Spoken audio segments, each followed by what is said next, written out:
There's a few birds still making a little bit of noise. Barely pick them up. Short talk at the park. Well, actually, that's not the park. The park's right over there. This is Gomez Garden, as it's known. And I usually sit right somewhere. One of them little triangle top things. But the sun's coming in at such a serious angle that I'm sheltering over here behind the apartment building. Just pulled up and got some good breakfast in. We went down to the VI. They got a, I wouldn't call it a deal exactly. I mean, it's just on their menu. So it's not like a deal of the week or something like that. But anyhow, the 4 items, you can choose four you like. I think there's all kinds of stuff on there, waffles and bacon and sausage and eggs and stuff. So anyway, you just kind of choose what you like. And of course, coffee, the good deal at VI is because they give you a pot of the stuff. You don't have to keep chasing the waitress down. Hey, can you get me a refill here, Dairy Poo? But as I was coming back, I just thought, well, maybe a little short video in the park today, or adjacent thereon too. And I was thinking about a couple of things. It's kind of a funny deal when you begin to consider, as I've been doing lately, that there's something really strange going on. By the way, I had another one of those half-finished sentences in yesterday's video, sorry. What I meant to say was, Dane was saying that if you suspect that particulate junk is coming down, besides the metals, there's these weird polymers mixed in. Polymers? Yeah, like plasticky stuff. In the air? To breathe, you mean? So anyway, he even said it.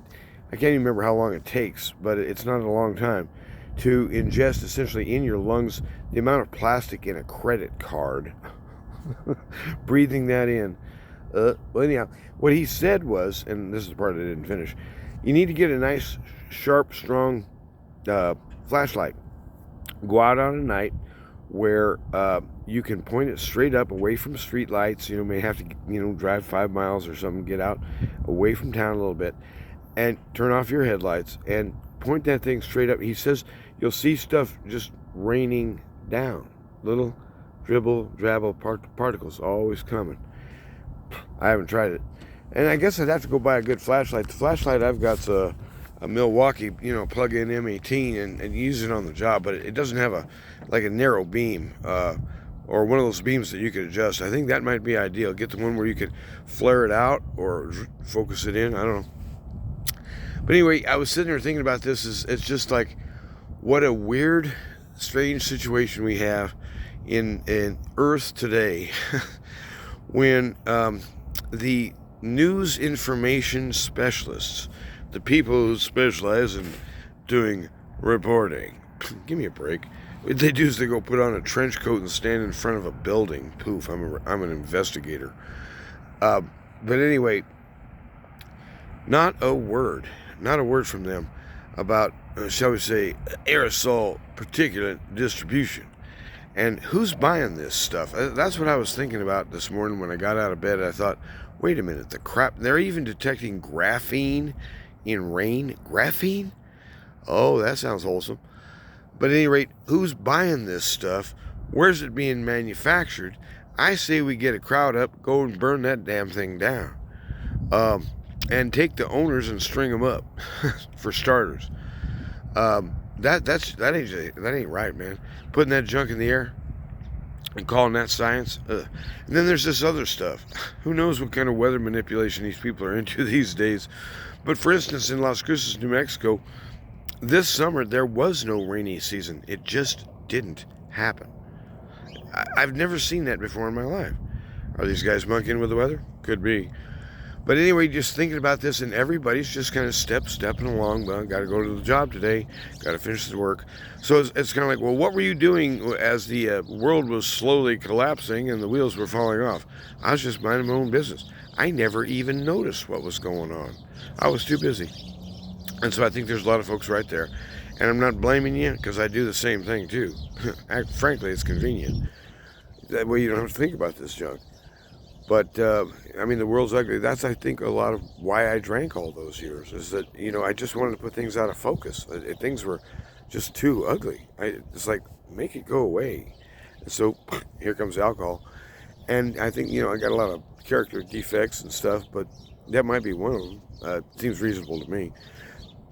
But at any rate, the short version is we are right in the middle, the whole frog in the bath thing. How many times have you heard the frog in the bath? We're not doing that, but it still works. And there's something happening, and it's just what you need to do is, this is a Sunday. I still got plenty of time. I ate breakfast. Now I'm going to go take a shower. Might even trim my beard a little. Don't get carried away. And I'm going to go to church today and visit a group I've never been to before. You got to do it at some point. You just step out and say hello. And if they're not nasty or whatever, you just kind of cut them slack a little bit. But we all got issues. We all got our own traumas. We all got our own baggage. And the goal isn't to get a free ride or have somebody come to your rescue every 5 minutes from human beings, but it's the other way, that you need to know somebody's kind of got your back. Look at that sun today. The glare coming off that sucker was so bright. I came in here and said, I'm hiding in the shade. So part of this lame brain nonsense with the particulates is the ozone layer is being murdered. I remember as not a boy, but I want to say this was in the 70s. And there was a big scare that the ozone hole over south, over Antarctica, basically, in the south, was growing, and it was getting larger. There'd always been, not always, but there'd been a hole there, and the thing was growing. And they were blaming it on stuff like, there were certain forms of Freon. And the propellants inside aerosol cans, like, say, for instance, deodorant or, air freshener or something like that. So they made a bunch of rule changes about what you can use as propellants because they were worried about the ozone. Forget about that. The new damage to the ozone it's getting hammered. And when the ozone goes, the radioactive junk coming in off that big solar monster overhead, it's hostile to life, we'll call it. Somebody planned this, and somebody thinks this is a workable goal to irradiate the planet. Turn it into what? Mars 2, I guess. And who wins there? Something ain't right. So if you feel all alone, maybe it's because you are. But call out to the Lamb, call out to the living God, because He's the one who drew this whole thing up. This whole script is according to His pattern. He's the one who's sovereign over all. And so nothing catches Him by surprise. It catches me by surprise about twice a minute.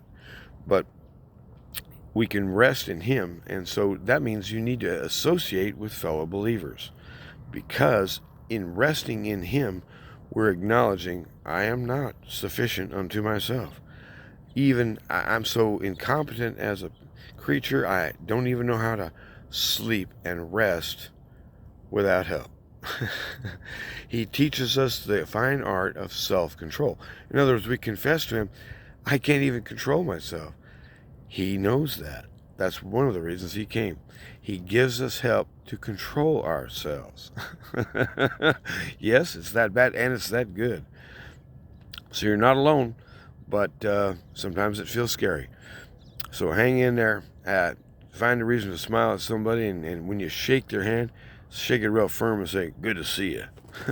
People like that. Well, most of them do. Have a good day. Bye-bye.